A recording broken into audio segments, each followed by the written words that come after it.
नमस्कार। अक्सर ये सवाल मन में आता है कि हिंदू कैलेंडर में कुछ महीने दूसरों के मुकाबले ज्यादा खास क्यों माने जाते हैं। आज हम ऐसे ही एक महीने वैशाख के रहस्यों को समझने की कोशिश करेंगे।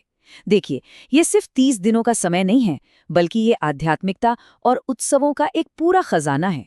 तो चलिए पता लगाते हैं कि आखिर वैशाख को इतना पवित्र बनाता क्या है।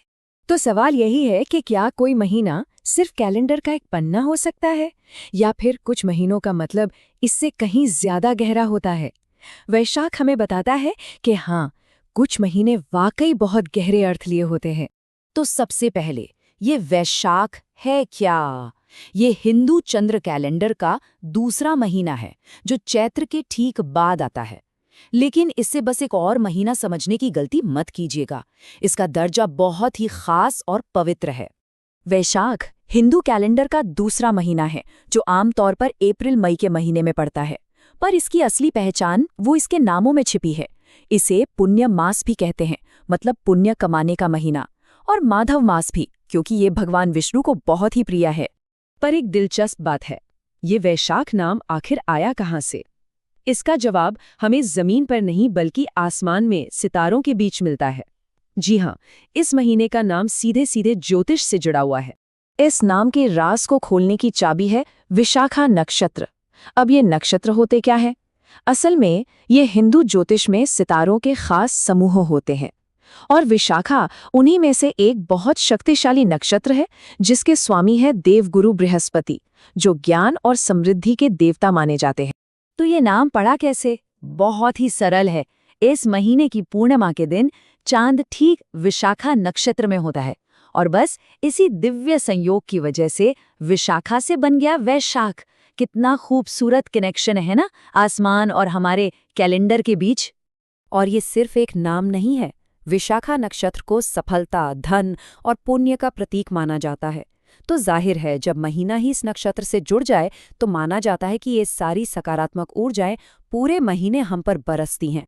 अच्छा, अब सितारों से उतरकर जरा धरती पर आते हैं। वैशाख का महीना यानी भीषण गर्मी का समय, लेकिन हिंदू धर्म में इसे सिर्फ मौसम की मार नहीं बल्कि आध्यात्मिकता का एक मौका माना गया है।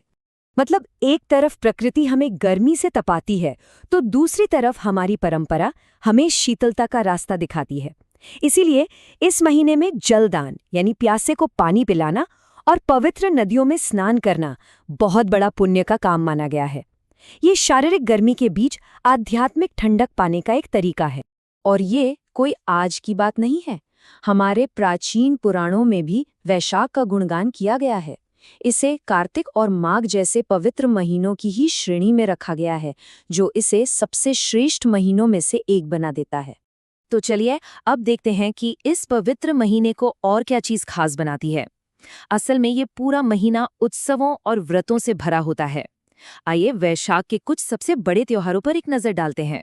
वैशाख के त्योहारों की लिस्ट तो देखिए, एक से बढ़कर एक है। अक्षय तृतीया, जिस दिन माना जाता है कि किसी भी शुभ काम का फल कभी खत्म नहीं होता।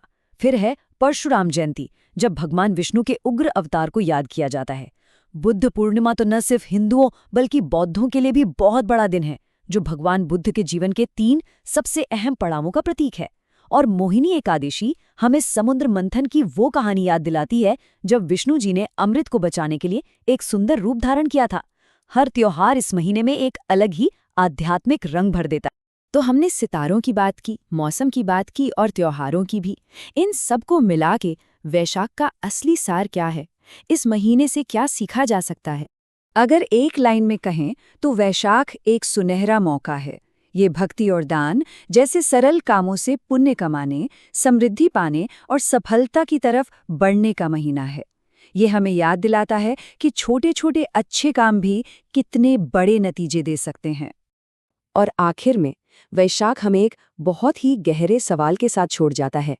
जीवन की तपिश में आध्यात्मिक शीतलता का अनुभव कैसे किया जा सकता है?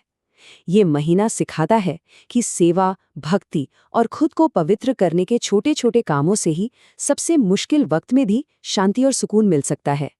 सोचने के लिए एक अच्छी बात है ना?